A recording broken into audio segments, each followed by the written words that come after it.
செய்தி மலர் நேயர்களுக்கு வணக்கம். இன்று நம்முடன் இருக்கும் சிறப்பு விருந்தினர் வழக்கறிஞரும் அரசியல் விமர்சகருமான திரு ஆர்.கே. சதீஷ் அவர்கள். வணக்கம் சார். வணக்கம் சார். இப்போ தாவே காட்சி எப்படி போயிட்டு இருக்கு? உங்களுக்கு நிறைய விமர்சனங்கள் வந்துட்டு இருக்கு, நல்ல விதமாகவும் சரி கெட்ட விதமாகவும் சரி. நல்ல விதமா தான் விமர்சனம் வந்துட்டு இருக்கு. எனக்கு தெரிஞ்சு கெட்ட விதமா என்ன வருது? கெட்ட விதம் பல விமர்சனம் வருது சார். இப்போ அமைச்சர்களோட நடவடிக்கைகள், எம்எல்ஏ நடவடிக்கைகள், என்ன நடவடிக்கை, மேலிட நடவடிக்கைகள்லாம் என்ன நடவடிக்கைகள்னா, மற்ற கட்சியினர் உள்ள குதிரை பேரம் பேசி உள்ள கொண்டு வராங்க, அவங்களுக்கு பதவிகள் கொடுக்குறாங்க. இந்த மாதிரி பண்ணா ஏற்கனவே கட்சியில் இருந்தவங்களுக்கு ஒரு மனக்கசப்பு ஏற்பட வாய்ப்பு இருக்குல்ல? யாருக்கு பதவி கொடுத்துருக்கா? ஏற்கனவே கட்சியில இருந்தவங்களுக்கு தான் பதவி கொடுத்துருக்காங்க. போஸ்ட் எலெக்ஷன் இந்த வந்தது 4 பேரு. ஓகேங்களா? போஸ்ட் எலெக்ஷன் வந்தவங்க 4 பேருமே பாத்தீங்கன்னா அந்த கட்சியில எனக்கு எம்எல்ஏ பதவி கூட வேணான்னு ரிசைன் பண்ணிட்டு, அடிப்படை உறுப்பினரை ரிசைன் பண்ணிட்டு இங்க அடிப்படை உறுப்பினரா சேர்ந்திருக்காங்க. உன் கட்சியில எம்எல்ஏவா இருக்கிறதோட இங்க நான் தொண்டனா இருந்துட்டு போறேன்டா அப்படின்ற அளவுக்கு ரிசைன் பண்ணிட்டு சேர்ந்திருக்காங்க. இடைத்தேர்தல் வச்சா விசில் சின்னதான் அவங்க நிப்பாங்க. ரிசைன் பண்ணவங்க கண்டிப்பா உங்களுக்கு அவங்க சீட்டு கொடுக்குறாங்கன்னு சொல்லி தலைமை சொல்லியிருக்கா? தலைமை சொல்ல அப்படிதான் நடக்க வாய்ப்பு இருக்கு. நீங்க உங்க யோசனை உங்க எக்ஸ்பெக்டேஷனுக்குனா நம்ம பதில் சொல்ல முடியாது சார். புரிஞ்சுங்களா? அவங்க ரிசைன் பண்ணிட்டு சேர்ந்திருக்காங்க. ஏன்னா எதிர்கட்சியா இருந்தா அவங்களால போன 5 வருஷமும் செயல்பட முடியல, இப்பயும் எங்களால செயல்பட முடியாது அப்படின்னு சொல்லிட்டு அவங்க ரிசைன் பண்ணிட்டு அந்த கட்சி வேஸ்ட் அப்படின்னு சொல்லிட்டு இங்க தொண்டனா ஜாயின் பண்ணிருக்காங்க. தொண்டனா ஜாயின் பண்ணவங்க உங்களுக்கு சீட்டு கொடுத்தாதான் ஜாயின் பண்ணுவேன்னு கண்டிஷன் போட்டாங்களா? கண்டிஷனல் அன்கண்டிஷனல் நம்ம ஆதரவு கொடுத்துருக்காங்களே தோழமை கட்சிகள், அந்த மாதிரி கண்டிஷனலா எதுவும் சேர்ந்தாங்களா? இல்ல. அப்படிங்கும் போது யோசனைகளுக்கு இட விடாதீங்க. இல்ல இப்ப கூப்பா கிறிஸ்டன் சொன்னீங்களா, அவர்லாம் உள்ள வந்திருக்காருல்ல, அவருக்கு பதவி கொடுத்தாங்கல்ல, எலெக்ஷன் ஜெயிக்கல இருந்தாலும் பதவி கொடுத்தாங்கல்ல. கூப்பா கிருஷ்ணன் எலெக்ஷனுக்கு முன்னாடியே வந்துட்டாரு. எலெக்ஷன் முன்னாடி வந்தாலும் சரி பின்னாடி வந்தாலும் சரி பதவி கொடுத்துருக்காங்க. இல்ல, அதாவது கூப்பா கிருஷ்ணன் அவரை நீங்க எடுத்தீங்கன்னா பாத்தீங்கன்னா அவர் தளபதி நின்ன திருச்சி கிழக்கு தொகுதிக்கு பொறுப்பாளராக இருக்காரு. புரிஞ்சுங்களா? இப்பயும் பொறுப்பாளராக இருக்காரு. புரிஞ்சுங்களா? எலெக்ஷன் போதும் அவர் பொறுப்பாளர் இருந்தார். ஸோ அதனால் நீங்கள் பார்த்துட்டு அவங்களுக்கு ஹவுசிங் போர்டு வாரிய தலைவராக அவர் கொடுத்துருக்காங்க.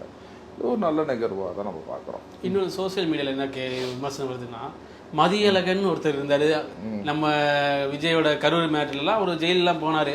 ஆனால் அவருக்குலாம் எந்த பதவி இல்லை, அவரும் இப்போ பேச்சுவார்த்தை இல்லாத மாதிரி இருக்காரு. அவருக்குலாம் என்ன பதவி கொடுக்க போறாங்க சார்? உங்களுக்கு பதவிக்காக யாருமே இப்போ நல்லா யோசிச்சு பார்த்தீங்கன்னு வச்சுக்கோங்களேன். என்னைய பார்த்தீங்கன்னா திமுக காரங்கன்னா என்ன சொன்னாங்கன்னா, 4ஆம் தேதி நைட்டு நீ வீட்டில் படுத்து தூங்க மாட்டாடா நாங்கள். புரிஞ்சுங்களா? அந்த அளவுக்கு நம்மள என்ன மிரட்டினாங்க. எல்லாம் ஒரே ஃபோன் கால்ஸு, கால் மெசஞ்சரு, வாட்ஸ்அப்பு. ஓகேங்களா? அந்த அளவுக்கு நீ 4ஆம் தேதி நைட்டு தூங்க மாட்டேன்னு சொன்னாங்க. ஓகேங்களா? இப்போ நம்ம எந்த கான்ஃபிடன்ஸில் பதவி கொடுப்பாங்கிறதுக்காக இவ்வளோ பேசணுமா? 4ஆம் தேதி அன்னைக்கு அந்த கால் மெசஞ்சருக்கு காலே நோட் பண்ணி வச்சு எல்லாத்துக்கும் ஃபோன் பண்ணேன், வாட்ஸ்அப்புக்கும் ஃபோன் பண்ணேன், யாரும் எடுக்கல. புரிஞ்சுங்களா? ஸோ யாருமே பார்த்தீங்கன்னா தாவேக்காக பார்த்தீங்கன்னா உழைச்ச விர்ச்சுவல் வாரியர்ஸ். ஓகேங்களா? 1000 பேர் பார்த்தீங்கன்னா யாருன்னு முகத்தை காட்ட, இப்போ நானும் முகத்தை காட்டி உழைச்சிருக்கேன், முகத்தை காட்டாமல் உழைச்ச விர்ச்சுவல் வாரியர்ஸ் இருக்காங்க, கட்சிக்காக உழைச்சவங்க இருக்காங்க. என்னைக்குமே பார்த்தீங்கன்னா தளபதி பார்த்தீங்கன்னா கட்சிக்காக உழைச்சவங்கள விடவே மாட்டார். புரிஞ்சுங்களா? இது செட்டிலிங் டைமுங்கிறது. புரிஞ்சுங்களா? இப்போ ஒரு செக்ரட்டரியேட் போனீங்கன்னா அங்கே ஐஏஎஸ் ஆஃபீஸர் ஒன்று சொல்லுவார், ஒரு மாதிரி நடக்கும். அந்த மாதிரி எல்லாமே பல யோசனைகள் இருக்கும். அது தெளிவு நிலை வரும்போது பார்த்தீங்கன்னா அந்த என்னென்ன பொறுப்புகள் யார் யாருக்கு கொடுக்கணும், ஓகேங்களா, என்னென்ன இது யாருக்கும் கொடுக்கணும், யார் who deserves it, who doesn't deserve it, எல்லாமே பார்க்கும்போது பார்த்தீங்கன்னா இதுக்கு ஒரு தெளிவு நிலை வளையறதுக்கு கண்டிப்பாக பார்த்தீங்கன்னா அரசாங்கம் இது பண்ணுறதுக்கு மினிமம் 6 months to 1 year ஆகும். புரிஞ்சுங்களா? அதே மாதிரி கட்சி சமயத்தில் பார்த்தீங்கன்னா மினிமமாக ஒரு 6 மாதம் ஆகும். 6 மாதம் ஆன பிறகு தான் பார்த்தீங்கன்னா என்ன பண்ணுறது ஏது பண்ணுறது. அதனால தான் இது let us wait and watch.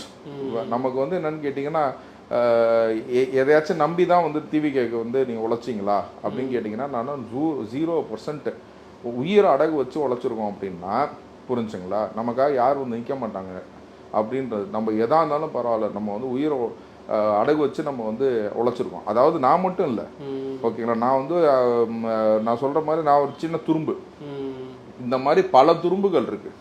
புரிஞ்சுங்களா? எல்லாத்தோட உழைப்புங்களையும் பார்த்தீங்கன்னா கண்டிப்பாக கட்சி அங்கீகாரப்படும். புரிஞ்சுங்களா? எல்லாருமே கொஞ்சம் வெயிட் பண்ணுங்கள். இதனால் எல்லா கவர்மெண்ட்லேயும் இருக்கிறது இது ஃபஸ்ட் டைம் ஃபார்மிங் ஆகிற கவர்மெண்ட்டு. அப்படிங்கும்போது பார்த்தீங்கன்னா உங்களுக்கு என்ன எல்லாத்துக்கும் அங்கீகாரம் என்ன? தலைவர் கூப்பிட்டு உட்கார வச்சு ஒரு பாராட்டு பாட்டினா போதாதா? அதோட ஒரு பெரிய அங்கீகாரம் வேணுமா? நம்ம எல்லாம் இப்போ நான் என் தொழில் இருக்கு, வக்கீல் தொழில், நான் என்ன எல்லாத்தையும் மூடி வச்சுட்டா போகிறேன்? ஸோ எல்லாத்துக்குமே எல்லாமே இருக்கு. எல்லாமே செல்ஃப் ஓரியன்ட் பர்சன் தான் ஒழிய யாருமே வந்து பார்த்தீங்கன்னா 200 ரூபாய்க்காக வேலை செய்யல. You should keep your point. யாருமே 200 ரூபா கொடுத்து வேலை செய்யல. அந்த மாதிரி ஒரு கட்சி தான் இது. ஸோ யாருமே எதற்கும் கவலைப்பட வேணான்றத உங்க சேனல் வழியா நான் தெளிவுபடுத்துறேன். ஓகே, இன்னொரு தெளிவு வேணும் சார். இப்போ தாவேக்கா வந்து அதிக விமர்சனம் சந்திக்குது அப்படின்னா, கட்சி தாவேக்கா அழிஞ்சா ஒருத்தரால தான் அழியும் அப்படின்னு அதிமுக என்ன சொல்லியிருக்காங்கன்னா, ஆதவர்ஜனா அவரால் தான் அந்த கட்சிக்கு ஒரு கெட்ட பேரே வரப்போகுது. அவர் தான் எல்லா கேம் ரோலையும் பண்ணிட்டு இருக்காரு. பேரம் பேசுறதும் சரி, அதிமுக உடைக்கிற வேலையை பாக்குறதும் சரி, எல்லா வேலையும் அவர் தான் பார்த்துட்டு இருக்காரு. சொல்ல போனா அவர் தான் சிஎம் மாதிரியே இருக்காரு. துணை சிஎம் மாதிரி, சிஎம் நிழல் அப்படி மாதிரி இருக்காரு. பொது செயலர் சும்மா டம்மியா தான் இருக்கிற மாதிரி இருக்காரு அப்படின்றாங்க. சரி, இப்ப ஆப்போசிட்ல கட்சியில இருக்கவே எதையாச்சும் ஒரு பொய் சொல்லிட்டு தானே இருக்கணும். இல்லைன்னா அவன் கட்சி சுத்தமா அழிஞ்சு போயிரும்ல. அழிஞ்சு போயிருமா இல்லையா? இப்ப அழிஞ்சு போயிடுச்சா இல்லையா?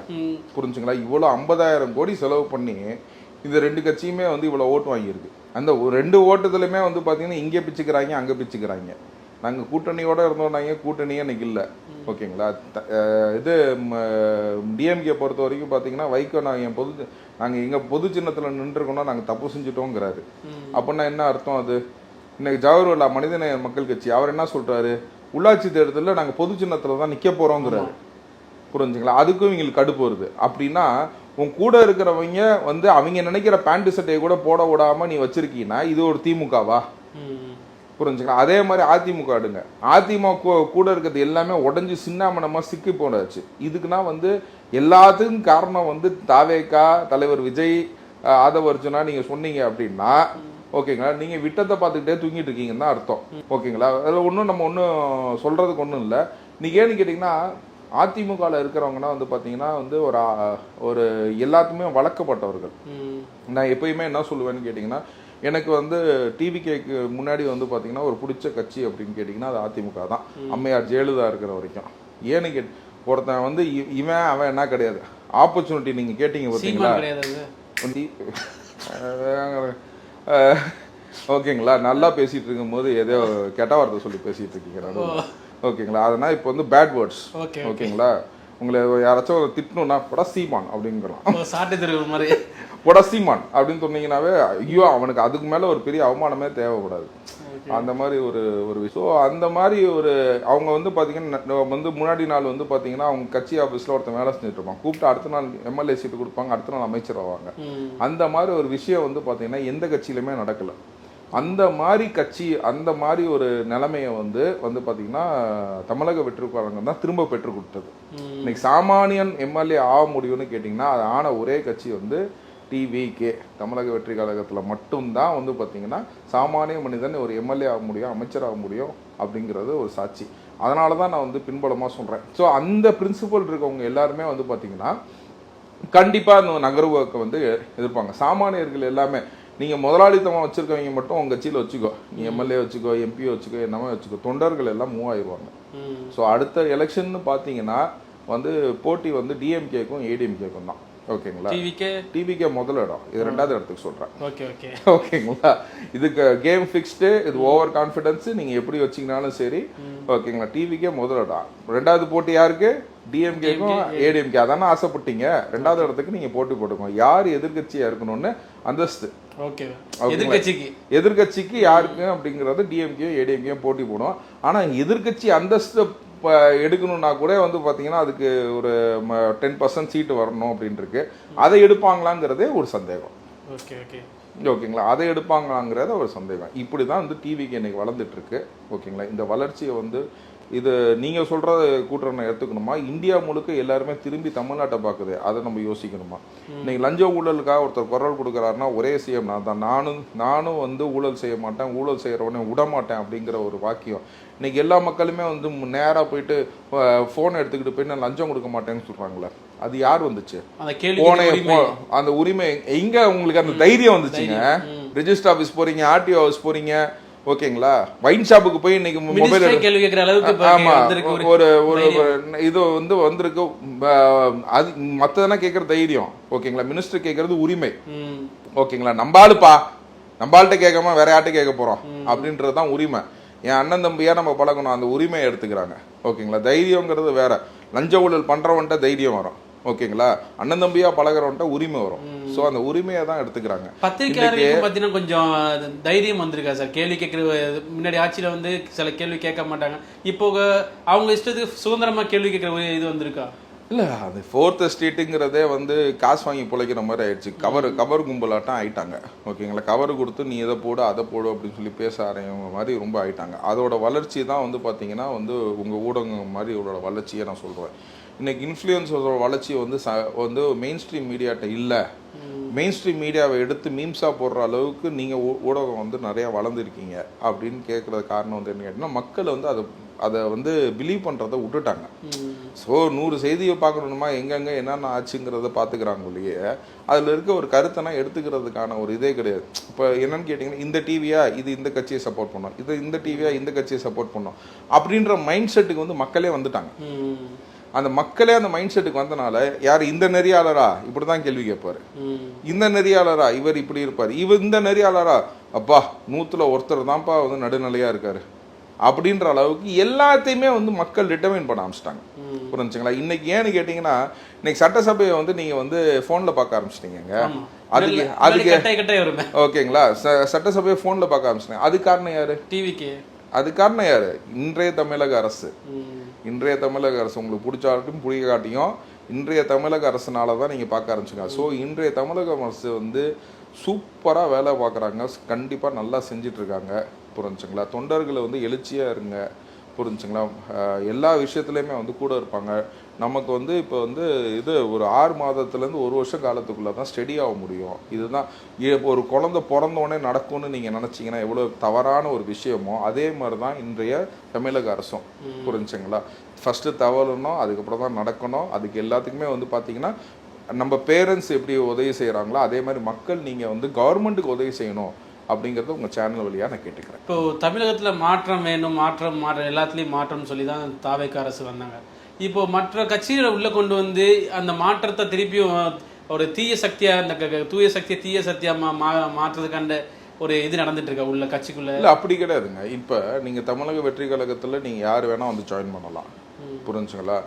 இதுக்காக உழைச்சவன் வந்து பார்த்தீங்கன்னா நேற்று வந்து ஒரு தவறு செய்துட்டானா அடிப்படை உறுப்பினர்லேருந்து நீக்கவும் போடுவாங்க.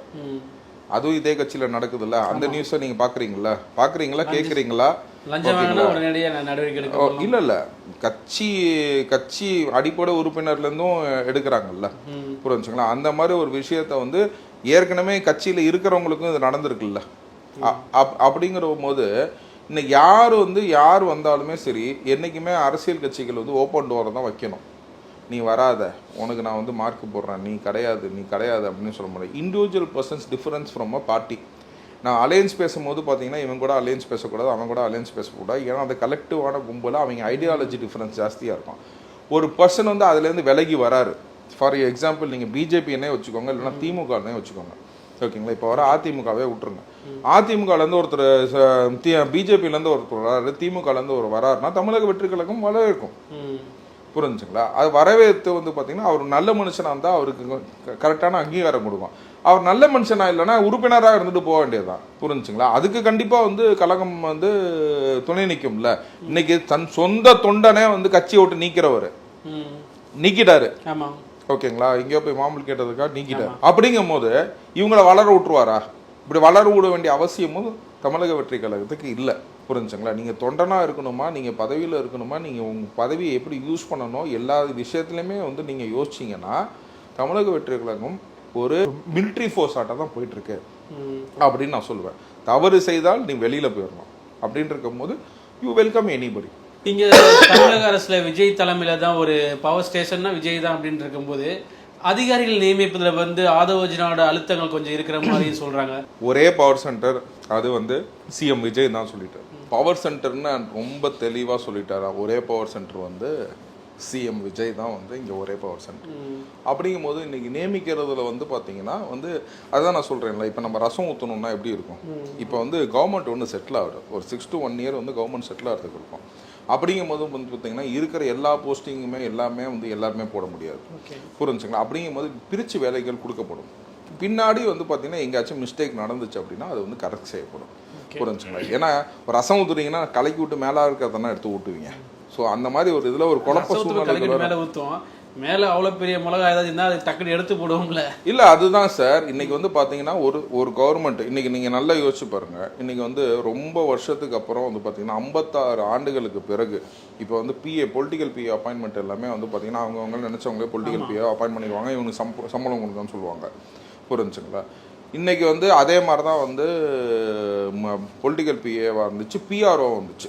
ஒரு அமைச்சரவைக்கு வந்து ஒரு பிஆர்ஓ இருக்கும், ஓகேங்களா, பப்ளிக் ரிலேஷன்ஷிப் ஆஃபீஸர். இப்போ அந்த பதவியை வந்து பார்த்தீங்கன்னா டிஎன்பிசியில் கொடுத்துட்டாரு, புரிஞ்சுங்களா? அந்தந்த ஃபோட்டோகிராஃபரு, ஓகேங்களா, பிஆர்ஓ, பிஏ, இந்த பதவிகள் எல்லாமே வந்து பார்த்தீங்கன்னா நீங்களே ரெக்ரூட் பண்ணுங்க அப்படின்ட்டாரு. அங்கே அப்ளை பண்ணுங்கன்னு சொல்லிட்டு ஓப்பன் பண்ணி விட்டாரு. ஸோ அப்படிங்கும்போது பார்த்தீங்கன்னா நடைமுறையே மாற்றுறாரு. இன்னைக்கு இருக்கிற ஸ்கீம்ஸ் எல்லாருமே மாற்றிட்டு இருக்காரு, புரிஞ்சுக்கலாம். எங்கெங்கன்னா வந்து லஞ்சம் ஊழியம் கரப்ஷன்ஸ் நடக்குதோ அங்கன்னா ஃபுல்லாக கான்சன்ட்ரேட் பண்ணி அந்த டெண்டர்ஸ்லாம் நிப்பாட்டுறாங்க. இப்போ இபியில் வந்து பார்த்தீங்கன்னா வந்து 80,000 கோடி ரூபா டெண்டர், புரிஞ்சுக்கலாம். 80,000 கோடி ரூபா டெண்டர் அப்படின்னா அப்படிங்கும்போது இதில் ஊழல் நடந்துச்சு, டிரான்ஸ்ஃபார்மரில் இவ்வளோ ஊழல், அதில் இவ்வளோ ஊழல், எல்லாத்தையும் ரீவைண்ட் பண்ணு, டெண்டர் வந்து ஃப்ரெஷ்ஷாக வந்து விடு அப்படின்னு சொல்லிட்டு படார்னு அதிரடி நடவடிக்கைகள் எல்லாம் நடக்குது, புரிஞ்சுங்களா? உங்கள் வீட்டில் நீங்கள் எவ்வளோ வேலை செய்ய முடியும், புரிஞ்சுங்களா? அப்படிங்கும் போது சில விஷயத்தில் வந்து பார்த்தீங்கன்னா நீங்கள் நினைக்கிற மாதிரி நீங்கள் உங்கள் அசம்ஷனுக்குன்னா எதுவும் நடக்காது. அங்கே தப்பு நடந்துச்சுன்னா நெக்ஸ்ட் நீங்கள் சொல்லலாம், புரிஞ்சுங்களா? இங்கே தப்பு நடந்துருச்சு சார், அங்கே தப்பு நடந்துருச்சு சார், அங்கே தப்பு நடந்துச்சு சார். இருக்கிற ஆளுங்களை தானே உங்க போட முடியும், தெரிஞ்சவங்கள தானே அந்த வேலையை செய்ய சொல்ல முடியும். இப்போ நீங்கள் உங்க நேராக கொண்டு போய் உங்களை வந்து கௌதம் நீங்கள் இன்னையிலேருந்து வந்து கலெக்டர் பண்ணுற வேலை என்ன பண்ணுங்க அப்படின்னா உங்களால் பண்ண முடியுமா? ஓகேங்களா? அப்படிங்கும் போது சில விஷயத்தில் இல்லைன்னா வந்து என்னை கூட்டிகிட்டு போய் இன்னொரு டாக்டர் பண்ணுற வேலையை பண்ணுங்க அப்படின்னா பண்ண முடியுமா? ஸோ கவர்மெண்ட் செட்டில் ஆகிறதுக்கு முன்னாடி அவங்க லேர்ன் பண்ணணும், புரிஞ்சுங்களா? கவர்மெண்ட் நம்ம திங்ஸை நம்ம லேர்ன் பண்ணணும். அந்த லேர்னிங்க்கு பண்ணும்போது பார்த்தீங்கன்னா ஏற்கனவே எக்ஸிஸ்டிங் பர்சன்ட் வந்து லேர்ன் பண்ணுறதும் இன்னொரு பர்சனை வந்து அதை கற்றுக்கிட்டு அவன் இங்கேருந்து லேர்ன் பண்ணுறதும் ஒரு டிஃப்ரென்ஸான ஒரு சினாரியோ. அப்படிங்கும் போது they are managing with existing staff. It doesn't mean that all this government servants are the slaves of டிஎம்கேன்னு சொல்ல மாட்டேன். இவர்கள்னா டிஎம்கே அடிமைகள் அப்படின்னு சொல்லிட்டு நீங்கள் டிஎம்கே சொல்கிற மாதிரி, ஏன்னா அவங்க அப்படி தான் சொல்லுவாங்க. டிஎம்கே எப்போதுமே என்ன சொல்லுவோன்னு கேட்டிங்கன்னா, இந்த கூட்டணி கட்சிங்கன்னா என் கட்சிம்மா போயிடுச்சு, இந்த சிம்பிள் என்னவங்கன்னா எந்தும்மா, இப்போ அவங்களும் போயிட்டாங்க. இப்போ இந்த கவர்மெண்ட் அதிகாரிங்கன்னா எங்களுதுங்கிறான், புரிஞ்சுங்களா? அவன் ஒன்று சொன்னும்போது நாளைக்கு அவன் ஒரு ரோடும் போட்டிருப்பான், இந்த ரோடு எந்தும்மா சுரண்டி கொண்டு போய் வீட்டில் எடுத்து வச்சுக்க முடியும். அவன் தான் அறிவுகட்டத்தனமாக பேசுகிறாங்க. அப்படின்னா how to form a government அப்படிங்கிற போது we should not do it அப்ரட்டாக எதுவுமே பண்ண முடியாது. there is a sequence of daredevil and go getter. Dare டெவில்னு என்னன்னு கேட்டிங்கன்னா உங்களுக்கு ஒரு அணி கூட இருக்கு, டேர் டெவில்ஸ்னு ஒரு அணி இருக்குல்ல, ஓகேங்களா? அது வந்து ஃபோர்ஸாக எதாக இருந்தாலும் பார்த்துக்கலாம் அப்படின்னு அடிக்கும், அதான் வந்து டேர் டெவில். கோ கெட்டருங்கிறது என்னன்னு கேட்டீங்கன்னா உன் வழியிலே போயிட்டு எனக்கு ஆக வேண்டிய வேலையை நான் முடிச்சுக்கிறேன் அப்படிங்கிறது தான் கோ கெட்டர், ஓகேங்களா? நம்ம சிஎம் வந்து பார்த்தீங்கன்னா is not a daredevil, is a go getter. So நம்ம சிஎம் வந்து என்ன சாதிக்கணுமோ சாதிக்கிறதுக்காக, அதாவது நல்லவன் வல்லவன்பாங்கல்ல, நம்ம சிஎம் வந்து வல்லவர், புரிஞ்சுக்கலாம். So is a go getter. கண்டிப்பாக வாப்பா தோல்ல உன் மேலே கையை போட்டு சிரிச்சுக்கிட்டே உன்ட்டு வந்து சாதிச்சிருவார், ஓகேங்களா? பிஎம் போய் சிரிச்சுக்கிட்டே வந்துட்டாரு, ஃபினான்ஸ் மினிஸ்டர் சிரிச்சுக்கிட்டே போட்டாங்க. ஃபினான்ஸ் மினிஸ்டர் போஸ்டர் நீங்கள் பார்த்தீங்களா? I made honourable chief minister of தமிழ்நாடுன்னு சொல்லி அவங்க போஸ்டர் போட்டிருந்தாங்க, ஓகேங்களா? அவங்க போடல so and so came to meet me அப்படின்னு சொல்லி போடல. எப்போதுமே அந்த ஆதிக்கம் தெரியும் ஃபினான்ஸ் மினிஸ்டர்கிட்ட. ஆனால் ஐ met honorable chief minister of Tamil Nadu அப்படின்னு சொல்லி இந்த போஸ்டை போட்டிருந்தாங்க. So that makes a difference. Okay, நீங்கள் என்னைய பார்க்க வந்ததுக்கும் ஐ met அப்படின்னு சொல்கிறதுக்கும் ஒரு ஸ்டேட்மெண்ட் சொல்கிறதுக்கும் காமன் ஸ்டேட்மெண்ட் சொல்கிறதுக்கும் என்னைய பார்க்க அவர் வந்தார் அப்படின்ற ஒரு இதில் அந்த ஆதிக்கத்தில் சொல்கிறதுக்கும் புரிஞ்சுக்கல டிஃபரன்ஸ். ஒரு நட்பாக பேசுறது. So he is a go getter. எல்லா விஷயத்துலையுமே வந்து பார்த்தீங்கன்னா நம்ம சிஎம் வந்து ஒரு கோ கெட்டர். தானால் முடிஞ்சதை வந்து பார்த்தீங்கன்னா நண்பா நண்பி அப்படின்னு காயத்தில் நேட்டாக கழுத்தில் கையை போடுவார், புரிஞ்சுலாம். வேணும்னா நடிப்பார், தட்டி கொடுக்குற வரைக்கும் தட்டியும் கொடுப்பாரு. So he is a composed man, he will deliver the things in the composed manner, புரிஞ்சுங்களா? So need not worry about it, he will take the government. நம்ம கவர்மெண்ட் வந்து பார்த்தீங்கன்னா எல்லாத்தாலையுமே வந்து சொல்லப்படும் கவர்மெண்ட்டாக மாறப்படும். ஓகே. இப்போது இந்த தாவேக்கோட அரசு வந்து அவரோட நடவடிக்கைகள் வந்து ஏற்கனவே தாவேக்காவுக்கு ஆதரவாக இருந்தவங்களுக்கு மத்தியில் ஒரு கஷ்டத்தை ஏற்படுத்துதோ, சில ஏன் இப்படிலாம் பண்ணுறாங்க, இப்படி பண்ண மாட்டாங்களேன்னு ஒரு விமர்சனத்தை ஏற்படுத்துதோ? இல்லை, அது ஆக்சுவலாக வந்து பார்த்தீங்கன்னா புரிதல் தான் நமக்கு சொல்கிறது.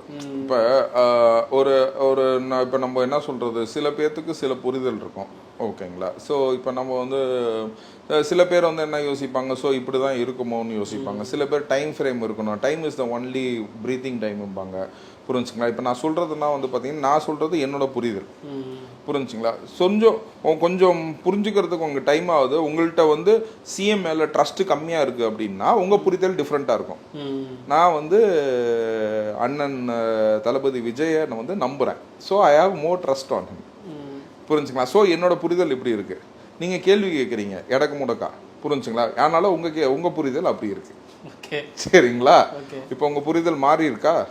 என் புரிதல் அப்படியே தான் இருக்கு. அப்படியே தான் இருக்குங்களா? ஸோ நீங்கள் வந்து அவர் மேலே ட்ரஸ்ட் வைக்கல அப்படின்னு சொல்லுங்க. நீங்கள் அவர் மேலே ட்ரஸ்ட் வைக்கல. ட்ரஸ்ட் வச்சிருந்தா இல்லைங்க, ட்ரஸ்ட் வச்சிருந்தீங்கன்னா இப்படி இல்லைங்க இப்போ நான் ஏற்றுக்கிட்டேன்னு சொல்லுவீங்க. இப்பயும் நான் வந்து மாறலன்னு சொன்னீங்கன்னா உங்களுக்கு ட்ரஸ்ட் இல்லைன்னு தான் அர்த்தம். ஓகேங்களா? இப்போ சிஎம் மேல ட்ரஸ்ட் இல்ல. 4-5 பேர்கிட்ட பேசினதுக்கு அப்புறம் தான் ஒரு புரிதல் எனக்கு ஒன்று வரும். அதுதான் இப்போ வந்துச்சா புரிதல்? வந்துருச்சு. இப்போ வந்துருச்சு. இப்போ கட்சியில சேர்றாங்களா சார்? இப்போ வந்து மற்ற கட்சியில திமுக சரி அதிமுக சரி கட்சியில புதுசா சேர்றவங்க வந்து கட்சி தலைவர் மத்தியில சேருவாங்க. இப்போ ஸ்டாலின் முன்னிலை, அப்புறம் எடப்பாடி முன்னிலை. இங்க வந்து பாத்தீங்கன்னா பொதுச் செயலாளர் என் ஆனந்த் அவர்கள் மூலியம், அமைச்சர் அவர் மூலியம், இல்லாட்டி அமைச்சர் ஆதவ் அவர்கள் மூலியம் சேர்றாங்க. விஜய் அவர்கள் அங்க இல்லாத மாதிரி இருக்குல்ல? இல்ல, அது ஆக்சுவலா வந்து பாத்தீங்கன்னா he has, அதுவும் ஆதவ் புஷி ஆனந்த் கூட அங்க இல்ல, அமைச்சர் கூட இல்ல. ஆதவ் முன்னிலை தான் முக்காசி இணையறாங்க, லெட்டர் கொடுக்குறாங்க. அவர் தான் ஏதோ பெரிய பொறுப்புல இருக்க மாதிரி காட்டுறாங்க. இல்லைங்க, அப்படி கிடையாது. அதாவது உங்களுக்கு சோர்ஸ் எப்படி இருக்குது அப்படின்னு சொல்லி கேட்டிங்கன்னா அந்த சோர்ஸ் வழியாக உங்களுக்கு வந்து யார் யார் வந்து இணைகிறாங்க அப்படின்றது இன்னைக்கு வந்து ஜெனரல் செக்ரட்டரி ஜேஎஸ் அண்ணன் புஷி ஆனந்தன் தலைமையில் இது பண்ணுறாங்க. அமைச்சர் ஆதவர்ஜனா முன்னிலையும் நிறைய பேர் இணைகிறாங்க. என் அண்ணன் செங்கோட்டையன் முன்னிலையுமே இன்னைக்கு வந்து ஊட்டியிலேருந்து இன்னைக்கு வந்து ஒருத்தர் இணைஞ்சிருக்காரு, புரிஞ்சுங்களா? அப்படிங்கும்போது யார் யாருக்குன்னா எங்கெங்கன்னா ஆக்சஸ் இருக்குதோ, புரிஞ்சுங்களா? இப்ப அப்படி கிடையாதுங்க. குங்கு மாவட்டத்தில் இருக்கிறவங்கன்னா அங்க பொறுப்பு போட்டிருக்காங்க. அண்ணன் செங்கோட்டையன் பொறுப்பு போட்டனால வந்து பாத்தீங்கன்னா ஹூஸ் ஹேவிங் அண்ணன் செங்கோட்டையன் இருந்தாருன்னா அவருக்கு வந்து பாக்குறாங்க. இன்னைக்கு நான் வந்து அமைச்சர் ஆதவர்ஜனா பத்தி நான் சொல்லணும் அப்படின்னு கேட்டீங்கன்னா, ஓகே, ஸோ அவரும் வந்து ஃப்ரீக்வெண்ட்டாக ரொம்ப டைடப்பாக இருக்கிறாரு, ஓகேங்களா? பொதுச் செயலாளர் இப்போ வந்து பார்த்தீங்கன்னா எல்லாத்துக்குமே வேலை தலைக்கு மேலே இருக்குது, புரிஞ்சுங்களா? வேலை தலைக்கு மேலே இருக்குது. ஏன்னா நான் அவரை சந்திக்க முயன்றப்போ வந்து பார்த்தீங்கன்னா ஒரு சின்ன ஒரு இது, அவர் 6 மணிக்கு வந்து நேரு ஸ்டேடியம் போகிறாரு, ஓகேங்களா? நேரு ஸ்டேடியம் போகிறாரு. ஏன்னா அவர் ஸ்போர்ட்ஸ் அமைச்சர் கூட, அவர் வந்து ஒலிம்பிக் கமிட்டியில் ஏற்கனவே இருக்கிறாரு, புரிஞ்சுங்களா? அதனால அந்த அங்கே வந்து ஸ்போர்ட்ஸுக்கு அவரோட உடற்பயிற்சிக்காக போகிறாரு. ஒரு அமைச்சர் நேரு ஸ்டேடியத்தில் போகிறாரு. நேரு ஸ்டேடியத்தில் வந்து பார்த்தீங்கன்னா 52 ரெகக்னைஸ்டு ஸ்போர்ட் இருக்குது. ஃபார் யுவர் இன்ஃபர்மேஷன், ஒரு ஸ்போர்ட்லேயே வந்து பார்த்தீங்கன்னா 2-3 யூனியன் இருக்கு. ஒரு ஸ்போர்ட்டுக்கு ஒரு யூனியன் தான் இருக்கணும், ஐ மீன் ஒரு அசோசியேஷன் தான் இருக்கணும் ரெப்ரசன்ட் பண்ணுறதுக்கு. ஆனால் 2-3 இருக்கு. அங்கே ஒரு நிறைய பிரச்சனைகள். இந்த பிரச்சனைகள்லாம் ப்ரீவியஸ் அரசு பார்த்துக்கவே இல்லை. இப்போ வந்து பார்த்தீங்கன்னா ஒரு வாட்டியும் வந்து பார்த்தீங்கன்னா அவர் விளையாட்டுத்தனமாகவே இருந்துட்டாங்க. விளையாட்டுத்துறையை வந்து எப்படி மேம்பாடு பண்ணணும்னு தெரியாமல் விளையாட்டுத்தனமாகவே இருந்துட்டாங்க, புரிஞ்சுங்களா? இப்போ அந்த 7 மணிக்கு அவர் ரெஸ்ட் எடுத்துட்டா இவங்க கூட வந்து மீட்டிங் பார்க்குறாரு, புரிஞ்சுங்களா? 9 மணி வரைக்கும் இந்த 52 ஸ்போர்ட்டோட டிஃப்ரெண்ட் அசோசியேஷனோட உட்கார வச்சு பேசி முடிச்சுட்டு, புரிஞ்சுங்களா? ஒரு அமைச்சர் எப்போ வேலையை ஸ்டார்ட் பண்ணுறாருன்னு பாருங்க, புரிஞ்சுங்களா? காலைல 6 மணிக்கு வந்து எப்படி வேலை செய்யுதுன்றதோ அவரே உடற்பயிற்சி பண்ணிட்டு நேரு ஸ்டேடியத்தை பார்த்துட்டு அதுக்கப்புறம் 7 மணிக்கு உட்காந்து இவங்க கூட உட்காந்து பேசிட்டு, ஓகேங்களா? 9 மணிக்கு நேரு ஸ்டேடியத்தில் தான் அவர் குளிக்கிறாரு. அவர் வீட்டிலனா வந்து குளிக்கல. ஒரு அமைச்சர் நேரு ஸ்டேடியத்திலே குளிக்கிறாரு, ஓகேங்களா? நான் ஒரு நாள் ஃபுல்லாக ஒரு அப்பாயின்மெண்ட்டுக்காக நம்ம எப்படி என்ன பண்ணுறாருங்கிறத பார்த்தோம். ஸோ இந்த association first sports authority of அங்கே SDATன்னு சொல்லுவாங்க, sports development authority of Tamil Nadu அப்படின்னு சொல்லிட்டு, அந்த பிரச்சனைகள்லாம் சால்வ் பண்ணுறதுக்கு காலையிலே 2 மணி நேரம் ஒதுக்குறாரு. அதுக்கப்புறம் வந்து பார்த்தீங்கன்னா 9 மணிக்கு அவர் குளிக்க போயிட்டு 9:30 மணிக்கு கிளம்பி, புரிஞ்சுங்களா? பிரேக்ஃபாஸ்டே வந்து பார்த்தீங்கன்னா செக்ரட்டரியேட் போகிற வழியில தான் சாப்பிட்றாப்புல, புரிஞ்சு? செக்ரட்டரியேட் போகிற வழியில தான் சாப்பிட்றாப்புல. போய் சாப்பிட்டுட்டு அவர் நேராக போய் செக்ரட்டரியில் 10 மணிக்கு உட்கார்றாரு. அவர் ரூமுக்கு வெளியில் போனீங்கன்னா அவரை நீங்கள் பார்க்கவே முடியாது. அவ்வளோ கும்பல், அப்பாயின்மெண்ட்டு, ஸ்கேனு எல்லாமே இருக்குது. ஓகேங்களா. ஸோ 2 மணி வரைக்கும் வந்து பார்த்தீங்கன்னா அவர் மக்களையும் சந்திக்கிறாரு, ஐஏஎஸ் ஆஃபீஸரையும் சந்திக்கிறாரு, எல்லாமே சந்திக்கிறாரு. ஃப்ரீக்வன்சி டைமிங்னா போட்டுறாங்க, இத்தனை மணிக்கு வாங்க, இத்தனை மணிக்கு வாங்கன்னு சொல்லிட்டு போடுறாரு. அதுக்கப்புறம் லஞ்சு முடிச்சுட்டு திரும்பவும் வந்து சந்திக்கிறாரு. ஓகேங்களா. ஈவினிங் போய் கட்சி ஆஃபீஸில் கட்சியில் யார் யாரெல்லாம் சேர்றாங்களோ அவங்கள கொண்டு போய் பார்க்குறாரு. ஈவினிங் 5:30க்கு மேலே அவர் பார்க்குறாரு. அவர் இன்ன வரைக்கும் பார்த்தீங்கன்னா 11-12 மணி வரைக்கும் உழைக்கிறாரு. இது நான் வந்து ஒரு டைம் டேபிள் ஆட்டம் சொல்கிறேன் அப்படின்னு கேட்டிங்கன்னா, நான் அவரை நான் ஏன் மற்ற அமைச்சர் சொல்லாமல் ஆதவ அர்ஜுனா சொல்கிறேன்னு கேட்டிங்கன்னா, ஆதவ அர்ஜுனாவை நான் பார்த்ததுனால சொல்கிறேன். ஓகேங்களா. எங்கே நம்ம இங்கே பார்க்க முடியும், அங்கே போனால் அங்கேயும் கும்பலாக இருக்குது, இங்கே போனால் இங்கேயும் கும்பலாக இருக்குது. புரிஞ்சுங்களா. ஈவினிங் வந்து கட்சி ஆஃபீஸில் வந்து பார்த்தீங்கன்னா ஆதவ அர்ஜுனாவை தேடி வந்து நிறைய பேர் ஜாயின் பண்ணணும்னு நினைக்கிறாங்க. அவங்களே வந்து வெல்கம் பண்ணி கட்சியிலையும் சேர்த்துக்கிறாப்புல. புரிஞ்சுங்களா. ஸோ அது எதுவுமே வந்து தாவேகா பொறுத்த வரைக்கும் கிடையாதுங்க. தாவேகா பொறுத்த வரைக்கும் இனிமேல் நேற்று தொழிற்சங்கம் வந்து அண்ணன் புசி ஆனந்தை பார்த்து சேர்ந்துருக்கு. புரிஞ்சுங்களா. இவங்களை பார்த்து நிறைய டிவிஷன்ஸ் வந்து சேர்ந்துருக்காங்க. அப்படியே வந்து பார்த்தீங்கன்னா பிரதர் ராஜ்மோகன், தோழர் ராஜ்மோகனை பார்த்தீங்கன்னா வந்து 8 மணி வரைக்கும் செக்ரட்டரியில் உட்காந்து வேலை செய்கிறாரு. நீங்கள் செக்ரட்டரியிட்ட முன்னாடி போனீங்கன்னா, இப்போ நீங்கள் போன ஆட்சியில் என்ன போனீங்கன்னா சுடுகாடு மாதிரி இருக்கும். புரிஞ்சுங்களா. ஒன்றும் இல்லை, நீங்கள் நாளைக்கு போங்க, ஒரு கேமரா, நான் எல்லா சேனல்லையும் சொல்கிறது தான், நீங்கள் உங்கள் கேமரா எடுத்து செக்ரட்டரியேட்டில் போயிட்டு இந்த எய்த்தாப்பில் விற்பாங்கல்ல, ரோட்டில் விற்பாங்கல்ல, மாங்காய், தேங்காய், மோர், லெமன் சோடா அதெல்லாம் விற்பாங்கல்ல, அவங்கள்ட்ட போய் கேளுங்க, எங்கள் போன செக்ரட்டரியேட் எப்படி இருந்துச்சு, இந்த செக்ரட்டரியேட் எப்படி இருக்குன்னு நீங்கள் சொல்லி கேளுங்க. ஓகேங்களா. ஜே திருவிழா மாதிரி இருக்குங்க. போன ஆட்சி எப்படிங்க இருந்துச்சு, அது எங்க சுடுகாடு மாதிரி கிடக்குங்க. ஏன்னா காசு இருக்கிறவன் மட்டும்தாங்க இங்கே வருவான். காசு இருக்கிறவன் என்கிட்ட வந்து மாங்காய் பட்டனையும் வாங்கி திங்க மாட்டாங்க. புரிஞ்சுங்களா. இப்போ வரதுன்னா நார்மல் மக்கள் வருதுங்க, எல்லாத்தையும் பார்க்குறாங்கங்க, எல்லாத்தையும் கேட்குறாங்க, எல்லா குறையிலையும் கேட்குறாங்க, டிபார்ட்மெண்ட் வைஸாக கேட்குறாங்க. செக்ரட்டரியேட்டுக்கே வந்து டெய்லி 10 மணிக்கு வந்துட்டு அமைச்சர்கள்லாம் வந்து ஈவினிங் வரைக்கும் இருக்கிறது இந்த ஆட்சியில் மட்டும்தாங்க. போன ஆட்சியில் வந்து சட்டசபை நடக்கிற போது மட்டும்தாங்க கும்பல் இருக்கும், மற்ற இடத்துல கும்பலே இருக்காது. இதுனா வந்து நான் சொல்லலை, பொதுமக்கள் சொல்லலை, எய்த்தாப்புல மாங்காய் பட்டாணி விற்கிறவங்க சொல்றாங்க. அங்க விற்கிறவங்க அங்க சும்மா கூல்ட்ரிங்க்ஸ் கீல்ட்ரிங்க்ஸ்லாம் விற்பாங்களே, ரோட்ல வச்சு விற்பாங்கல்ல. ஓகேங்களா. இது வந்து காவல்துறைக்கு ஒரு புதுசா இருக்கும்ல சார் இதெல்லாம் பார்க்கும்போது. இல்ல, ஏன்னா எல்லாமே புதுசு, எல்லாமே திருந்தி தானே ஆகணும். இப்போ நீங்க வந்து நார்மலா நீங்க பாத்தீங்கன்னா ட்ரங்க் அண்ட் டிரைவுக்கு இதுக்கு லொட்டு லோஸுக்கு கையை போட்டா 150 வாங்கிட்டு இருந்த காவல்துறை இன்னைக்கு நீங்க பாத்தீங்கன்னா கஞ்சாவை பிடிக்குது, ரவுடிஸ் அரெஸ்ட் பண்றாங்க, எவ்வளோ பயங்கரமா இருக்கிறாங்க. இன்னைக்கு காவல்துறை மேலே நமக்கு ஒரு நல்ல எனக்குன்னா சுத்தமாக நம்பிக்கையே கிடையாதுங்க. காவல்துறை மேலே எனக்கு வந்து சுத்தமாக நம்பிக்கையே கிடையாது. ஓகேங்களா. நானா பார்க்கும் போதே எதிரியாக தான் பார்ப்பேன். நீங்கள் இப்படியே நீங்கள் கூட வச்சுக்கலாம். ஆனால் வந்து நானே சொல்கிறேன், இன்றைக்கி அவ்வளோ பாராட்டுறேன் அப்படின்னா காவல்துறையை ஏன் அவ்வளோ பாராட்டுறேன் அப்படின்னு கேட்டிங்கன்னா, இன்றைக்கி அவர்கள் நண்பர்களாக மாறிக்கொண்டு இருக்கிறார்கள். இதுதான் டிரான்ஸ்ஃபர்மேஷன். இந்த டிரான்ஸ்ஃபர்மேஷன் வந்து பார்த்தீங்கன்னா நண்பர்களாக வந்து காவல்துறையை நண்பர்களாக மாறிக்கொண்டிருக்காங்க. ஓகேங்களா. ஸோ இன்றைக்கி வந்து ஒரு பார்த்தீங்கன்னா இப்போ நார்மல் பொதுமக்களுக்கு எந்த விதமான துன்பமும் கொடுக்காம உண்மையான ரவுடிகளையும் பொறுக்கிகளையும் கஞ்சா விற்கிறவனையும் அவனையும் பிடிச்சி உள்ளுக்குள்ள போடுற வேலைகள் அவர்களுக்கு இருக்கிறதுனால நார்மல் பொதுமக்களுக்கு சும்மா நிப்பாட்டி இதை எடு அதை எடு இதை எடு அதை எடு இப்போ அப்படின்னு சொல்லிட்டு ஒருமையில பேசுறது, இந்த மாதிரி பேசுறது எதுவுமே இப்போ நடக்கிறது இல்லை. ஒருமையில கூட பேச மாட்டாங்கங்க. நானும் பார்க்குறேன், நானும் ஒரு வாட்டியும் நான் போகும்போது பார்த்தீங்கன்னா எனக்குன்னா அவ்வளோ கோவம் வரும், என்னன்னா நிப்பாட்டுண்டா அப்படின்ற மாதிரினா நான் போயிருப்பேன். ஆனால் இப்போ வந்து காவல்துறை அவ்வளோ கண்ணியமாக நடந்து கொள்கிறார்கள், அவ்வளோ கண்ணியமாக நடந்துக்கிறாங்க. புரிஞ்சுங்களா. அந்த மாதிரி வந்து பார்த்தீங்கன்னா ஏன்னா கவர்மெண்ட் டிரான்ஸ்ஃபர்மேஷன் இன்னைக்கு எல்லாருமே வந்து கேட்டிங்கன்னா மொபைலில் ரெக்கார்ட் பண்ணுறாங்க. நீ உண்மையில பேசுறியா, ரெக்கார்ட் பண்ணுறான், உடனே அனுப்புகிறான். புரிஞ்சுங்களா. இன்னைக்கு வந்து இன்னைக்கு மக்கள்னா லைவாக இருக்கிறான். நான் லஞ்சம் கொடுக்க மாட்டேன், ஊழல் செய்ய மாட்டேன், எனக்கு மரியாதைகள் வேணும், எல்லாமே வந்து ரொம்ப எங்க அண்ணன்ப்பா சிஎம் அப்படின்றான். புரிஞ்சுங்களா. அந்த அளவுக்கு வந்து மக்களுக்கு வந்து எல்லா ஒரு நம்பிக்கையை கொடுத்துருக்காரு பார்த்தீங்களா. அதுதான் அவரோட பெருமை, ஒரு பெரிய விஷயம். இவ்வளோ சுதந்திர இந்தியாவில் யாரும் செய்யாத விஷயம் எனக்கு தெரிஞ்சு காமராஜர் அப்புறம் வந்து பார்த்தீங்கன்னா வந்து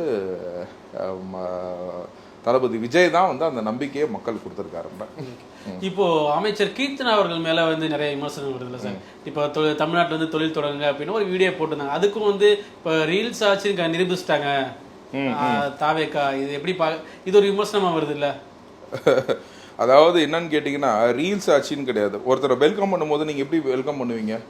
ஏன் நீங்கள் வீடியோ போடாதீங்களா? வீட்டில் உட்காந்துருங்களா? இந்த இன்ஃபர்மேஷனை எப்படி போய் தெரியும் சொல்லுங்க? இந்த இன்ஃபர்மேஷனை எப்படி தெரியும்? இதுனா ஒரு தப்பான விஷயங்க. அவங்க வந்து ஒரு கோட்டு சூட்டு போட்டிருக்காங்கன்னு ஒண்ணுங்க, மிஸ்கைனஸ்டிக் வியூஸை வந்து அவங்க மேலே திணிக்கிறாங்க. அப்படின்னா என்ன தெரியுங்களா அர்த்தம்? அவங்க போட்டு வந்த கோட்டு சூட்டை வந்து நீங்கள் கேவலப்படுத்துறீங்க. ஒருத்தங்க அட்டையரை வந்து நீங்கள் எப்படிங்க கேவலப்படுத்தலாம்? இது அவங்க ரீல்ஸ் ஆட்சி பண்ணுறாங்களா? ஓகேங்களா? அவங்க பேசுனதுல ஏதாச்சும் தவறு இருக்கதா, இல்லைன்னா அவங்க போட்டு வந்த ட்ரெஸ் உங்களுக்கு வந்து குத்தமா இருக்கா? இவங்க கண்ணு எல்லாமே வந்து பாத்தீங்கன்னா வந்து அமைச்சர்கள் பாராட்டுறாங்க, ஆனா உள்ள இருக்க இல்ல. இவங்களுக்கு வைத்தறிச்சலுங்க. இவங்க என்ன ஜெலுசல் வாங்கி குடிக்க சொல்லுங்க. யோ நீனா வந்து நீனும் உருப்பட, உனக்கு வெள்ளை அறிக்கைன்னு கேட்டா வெள்ளை பேப்பர் தூக்கி போட்டான். வெள்ளை பேப்பர் தூக்கி போட்டான். இவனா வந்து அமைச்சர், இவங்கன்னா வந்து ஒரு அரசு நடத்தினா, புரிஞ்சுங்களா? வெள்ளை பேப்பர் தூக்கி போட்டானா எவ்வளவு உங்களை நேரம் அவமானப்படுத்தினான்லங்க. அவனா நீங்க என்ன பண்ணுவீங்க? செருப்பால அடிச்சு வீட்டுல உட்கார வச்சுட்டீங்க ஓட்டு போடாம, புரிஞ்சுங்களா? சோ ஒரு பெண்ணை வந்து பாத்தீங்கன்னா அவங்க போட்ட அட்டையரை வந்து நீங்க கேவலப்படுத்துறீங்க அப்படின்னா, ஓகே, நீ எப்பேற்பட்ட ஒரு கேவலமான ஒரு ஜென்மங்கிறத யோசிச்சு பாருங்க மக்களே. நீங்க தயவு செய்து புரிஞ்சுக்கணும். உங்க வீட்டு பெண்ணை வந்து ஒருத்தன் இந்த மாதிரி சொன்னா அப்படின்னா நீங்க அவனுக்கு என்ன தண்டனை கொடுப்பீங்கிறத நீங்க சொல்லுங்க. ஒரு பெண் வந்து கோட்டு சூட்டு போட்டு வந்து நின்று ஒரு அறிக்கை கொடுத்தாங்கன்னா அது தவறான விஷயமா? அவங்க உடைய பத்தி கேவலமா பேசுறானே இவனா வந்து மனுஷனான்னு ஃபர்ஸ்ட் யோசிங்க. அந்த அவன் ஏற்கனவே இவங்க வந்து ஒரு மிருக ஜென்மோன் டைம், இல்லைன்னா சாத்தான் தான் நான் சொல்லுவேன் எப்போதுமே. ஓகேங்களா? இவங்களுக்கு பேர் நான் வச்சிருக்கிறது சாத்தான், புரிஞ்சுங்களா? இந்த சாத்தானா வந்து பாத்தீங்கன்னா நீங்க அறவே அழிக்கணுங்கிறேன். இவங்க நாளைக்கு பேச கூட கூடாதுங்கிறேன். ஒரு அமைச்சருக்கு ஃபர்ஸ்ட் அவங்க she is holding a public ஆஃபீஸுங்க, ஒரு லேடி, அவங்க போட்டிருக்க அட்டையரை நீ வந்து கேவலப்படுத்துற அப்படின்னா அவனை தூக்கி உள்ளுக்குள்ள வைக்கணுமா வேணாமா? இன்னும் இந்த அரசு வந்து பாத்தீங்கன்னா ரொம்ப லீனியண்டா இருக்கிறாங்க, புரிஞ்சுங்களா? ரொம்ப லீனியண்டா இருக்கிறாங்க. என்கிட்ட மட்டும் டைரக்டர் ஆஃப் ப்ராசிக்யூஷன் இருந்தானா இவங்களா எண்ணி தூக்கியிருப்பேன். இவங்களுக்கு வந்து ஒண்ணும் இல்ல, காலையில இருந்து ஈவினிங் வரைக்கும் பனிஷ்மெண்ட் கொடுத்து ஜட்ஜி கிட்ட நீங்க ஒன்னும் பெருசா ஜெயிலன்னா வைக்க வேணாம், இவங்களுக்குன்னா சோறு போட வேணாம் அப்படின்னு காலையில இருந்து சாயந்தரம் வரைக்கும் இவங்களுக்கு போர்டு மாட்டி கோர்ட் வாசல நிக்க வச்சு அனுப்பிச்சிருவேன். இதெல்லாம் ரீல்ஸ் போட்டு தெரியுங்கடா அப்படின்னு. மாத்தணும்னா இப்படிதாங்க மாத்தணும் தண்டனைகள். ஏன்னா ஒருத்தவங்க ஒரு பெண்ணை அவமானப்படுத்துறாங்க, ஒரு பப்ளிக் ஆஃபீஸ் ஹோல்ட் பண்ணிருக்காங்க, ஒரு மினிஸ்டர் அவமானப்படுத்துறாங்க அப்படின்னா அவனுக்கு அவமானம்னா என்னன்னு தான் கத்துக் கொடுக்கணும். அவனை கூட்டிட்டு போய் ஜெயில உட்கார வச்சு 5 நாள் சோறு போடக்கூடாது, புரிஞ்சுங்களா? இதுக்காக நம்ம செலவும் பண்ணக்கூடாது. நீ சோத்த கட்டிட்டு வந்துடும் சொல்லிடணும். ஜெயில போ, கோர்ட்ல நிப்பாட்டி இந்த மாதிரி அவதூறு பண்ணது கவர்மெண்ட் ரெக்கமெண்ட் பண்ணது நாங்களே வந்து சொல்றோம், ஒரே நாள்ல விட்டுருங்க, கோர்ட் வாசல்ல இவன் போர்டை மாட்டிக்கிட்டு நிக்கட்டும் அப்படின்னு. போர்டை மாட்டிக்கிட்டு ஒரு நாள் ஃபுல்லா நிக்கட்டும், நின்றுட்டு கிளம்பட்டோம் அப்படின்னு. இல்லைன்னா போலீஸை அரெஸ்ட் பண்ணுங்க, நாங்களே வந்து உன்னை விடுறோம், லாஸ்ட் வார்னிங்கா விடுறோம் அப்படின்னு போர்டை மாட்டி நிக்க சொல்லுவோம். எந்த அரசாங்கம் எந்த கட்சிக்காரன் எங்க மேல கேஸ் போட்டாலும் நாங்க அதை பாத்துக்கிறோம். நான் டைரக்டர் ஆஃப் ப்ராசிக்யூஷன் வந்தா அதாங்க செய்வேன். இதெல்லாம் தூங்கிட்டு இருக்காங்க. இப்ப என்னன்னு கேட்டீங்கன்னா எல்லாத்துக்கும் நம்ம முழிக்கணும். ஒரு பப்ளிக் ஆஃபீஸ் ஹோல்ட் பண்ணிட்டு இருக்கவங்க ஒரு பெண் மேல அவங்க போட்டிருக்க உடைய நீ கேலி பண்றன்னா உனக்கு என்ன தண்டனை கொடுக்கணும்? இன்னைக்கு ஒரு மினிஸ்டரை கேலி பண்றான், நாளைக்கு பக்கத்து வீட்டு பள்ளைய கேலி பண்ணுவானா மாட்டானா? இதுனா வந்து ஆரம்பத்திலே முளையில கிள்ளி எறியணும். இதெல்லாம் கிள்ளி எறியணும். இந்த மாதிரி வந்து ஒரு 10 பேருக்கு தண்டனை கொடுத்தாதான் வந்து பாத்தீங்கன்னா இது திருந்தும். இது செய்யறது தவறு, ஓகேங்களா? இதை ஃபார்வர்ட் பண்றது தவறு, புரிஞ்சுங்களா? அப்படின்ற ஒரு விஷயம். நீங்க ப்ரீவியஸ்ல நிறைய பேர் தவற பண்ணிருக்காங்கல்ல, தவற பண்ணவங்களுக்குன்னா நீங்க என்ன பண்ணிருக்கீங்க? கோர்ட்டே தண்டனை கொடுத்துருக்குல்ல, அதே மாதிரி தண்டனைகளும் திருப்பி கொடுக்கணும். இது நயன்தாரா பத்தி, இது நான் பெண்கள் பத்தி சொல்றேன். நயன்தாரா பத்தி ராதாவி சொல்லும் போது உடனே கட்சியை விட்டுலாம் நீக்கினாங்களே, இப்ப அந்த கட்சிக்காரங்களை ஒரு பெண்ணை வந்து தப்பா பேசுறது எப்படி? அதுதான் நான் சொல்றேங்க, அவங்க வந்து பயாஸ்டு நேச்சர். இதுக்கு வந்து பாத்தீங்கன்னா உண்மையிலே வந்து பாத்தீங்கன்னா கவர்மெண்ட், இப்போ நம்ம வந்து ஆட்சியில் இருக்கிறோம், கவர்மெண்ட் அஸ் அ கவர்மெண்ட்டாக வந்து director of prosecution should take absolute steps. உங்கள் சேனல் வழியாக அதையே நான் கேட்டுக்கிறேன், ஓகேங்களா? நீங்கள் சீராக வேலை செய்யணும்னு சொல்லிட்டு உங்கள்கிட்ட தாழ்மையோட நான் கேட்டுக்கொள்கிறேன். ஓகே, இந்த விமர்சனம் இருந்தாலும் தாவேக்காவுடைய அமைச்சரவையில் இருக்க சில அமைச்சர்கள், எல்லா அமைச்சர்களும் தான், சில அமைச்சர்கள் பண்ணுற நடவடிக்கைகள்லாம் மக்கள் மத்தியில் நல்லா பேசும்போது நல்ல விதமாக இருக்குது. இந்த பிரபு அவர்கள், ரமேஷ் அவர்கள், அவங்களோட பண்ற நடவடிக்கைலாம் நீங்க எப்படி பாக்குறீங்க? அதிரடியா ஆய்வு மேற்கொள்றாங்க சார்.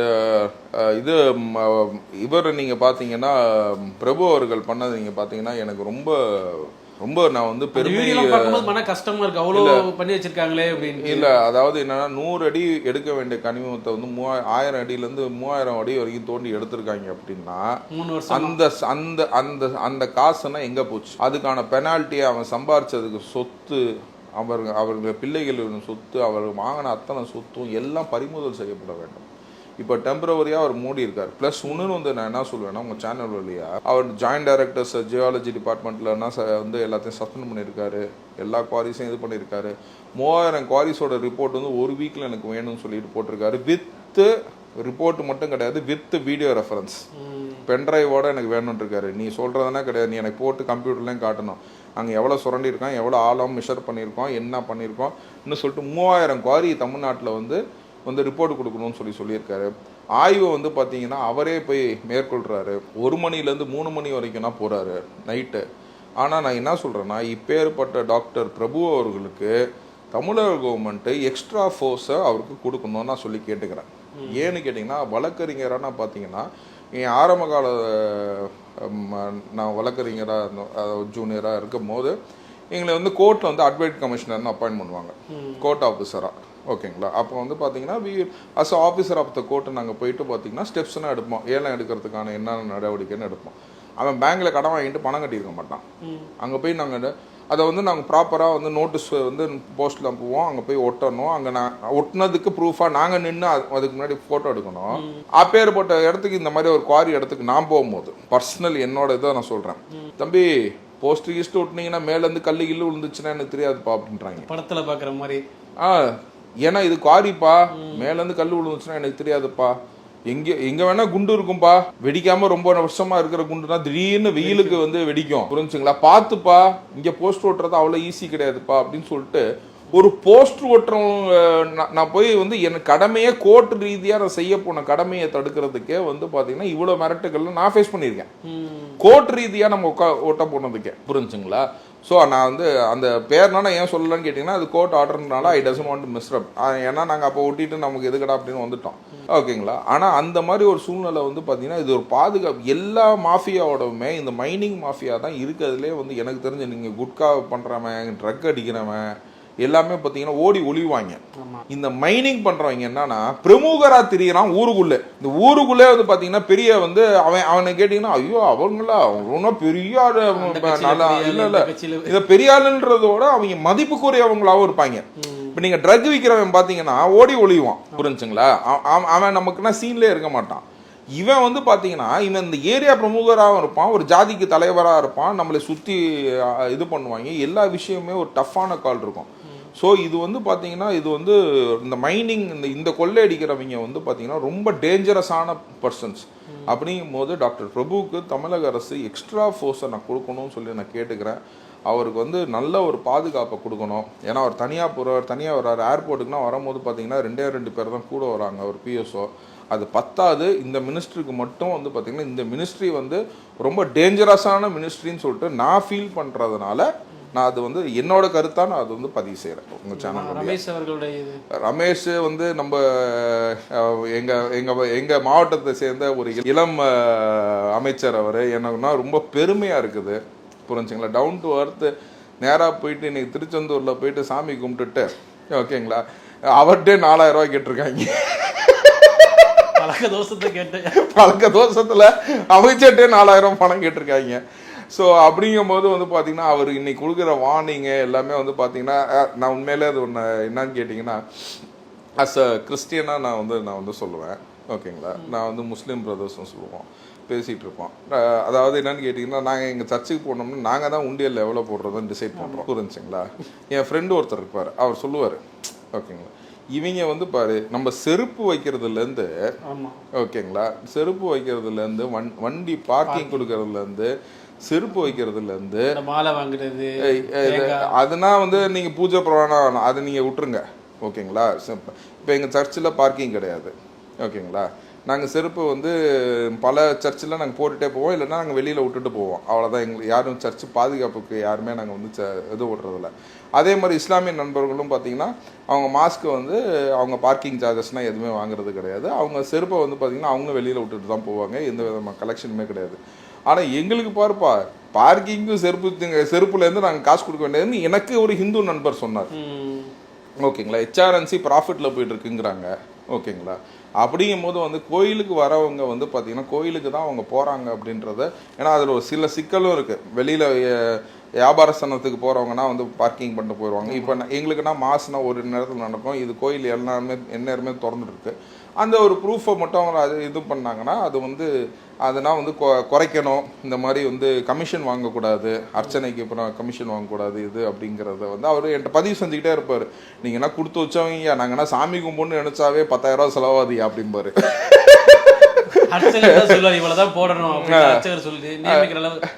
அந்த அளவுக்கு இருக்கு. அவர் அந்த மாதிரி ஒரு ஹிந்து நண்பர் சொல்லுவாரு. அதை வந்து இன்னைக்கு அமைச்சர் செஞ்சு காட்டியிருக்காரு. நீங்க அமைச்சர் வந்து செஞ்சு கட்டியிருக்காரு. ஜிபேல வாங்கினதுக்கு அப்புறம் அமைச்சர் இருக்காங்க. ஓகே, அது அன்னைக்கு வந்து அமைச்சர் செஞ்சு காட்டியிருக்காரு. அப்படிங்குமா அங்க இருக்கிற சாப்பாடை போய் அன்னதானத்தை போய் உட்காந்து சாப்பிட்டுருக்காரு.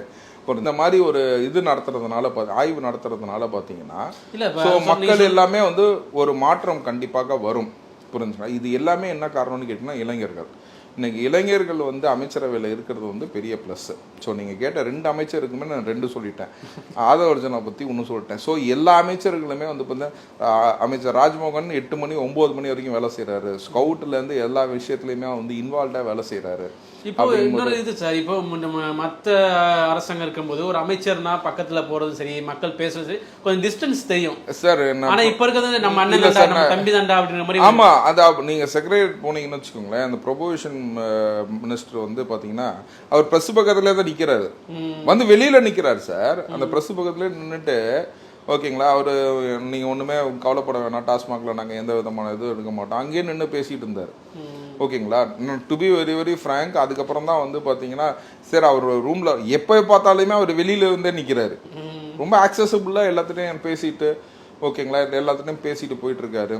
ஸோ அந்த மாதிரி வந்து பார்த்தீங்கன்னா எவ்ரிபடி இஸ் ஆக்சசபிள். ஓகேங்களா, மீன்வளத்துறை அமைச்சர் ஸ்ரீநாத் நம்ம தளபதியோட ஃப்ரெண்டு, அவர் is accessible to the core. எல்லா மீனவ பிரச்சனை எல்லாமே அவருக்கு. நான் ஒரு சின்ன கருத்து என்ன சொல்கிறேன்னு கேட்டிங்கன்னா, இன்றைக்கி நான் பார்த்துட்டு இருந்தேன் ஒரு சின்ன ஒரு இன்ஃபர்மேஷன் தான். நம்ம தமிழ்நாட்டை பொறுத்த வரைக்கும் நமக்கு கடலோரம் வந்து பெருசு. ஓகேங்களா, கன்னியாகுமரியிலேருந்து மெட்ராஸ் வரைக்கும் வந்து பார்த்திங்கன்னா ஏன் நம்ம இந்த ஆக்சஸ் மட்டும் யூஸ் பண்ணணும்? இன்றைக்கி அந்தமானில் யூஸ் பண்ணும்போது, ஏன்னா இன்றைக்கி அந்தமானை பற்றி பார்த்துட்டு இருக்கும்போது யோசித்தேன். ஏன்னா தேர் ஆர் மல்டிபிள் ஐலாண்ட்ஸ் இருக்கனால ஒரு ஐலாண்டு இன்னொரு ஐலாண்டுக்கு அவங்க போயிட்டு வராங்க. அப்படிங்கும்போது நம்ம திருச்சியிலேருந்து தூத்துக்குடிக்கு போனோம்னு வச்சுக்கோங்க, ஏன் ரோடு வழியாக போனோம்? போட் விட்டா நீங்க போவீங்களா மாட்டீங்களா? இல்லங்க, போட் விட்டா நீங்க போவீங்களா மாட்டீங்களா? தூத்துக்குடிக்கு சென்னையில இருந்து போட் விட்டா நீங்க போவீங்களா மாட்டீங்களா? நமக்கு ஒரு ஆசை இருக்குமா இல்லையா? இங்க இருந்து கன்னியாகுமரிக்கு போட் விட்டா போவீங்களா இல்லையா? புரிஞ்சுங்களா? சம்மர் டைம்ல ஸ்கூல் வீக்கெண்ட் டைம்ல இது மாதிரி நிறைய பேர் ஃபேமிலியா நிறைய பேர் போறோம். அந்த மாதிரி விஷயத்தையும் வந்து பாத்தீங்கன்னா ஃபிஷர்மேனை இன்வால்வ் பண்ணி, ஏன்னா என் ஃப்ரெண்டு வந்து பாத்தீங்கன்னா கேட்டமரன் ரைடுன்னு சொல்லி ஒன்று பண்ணாரு.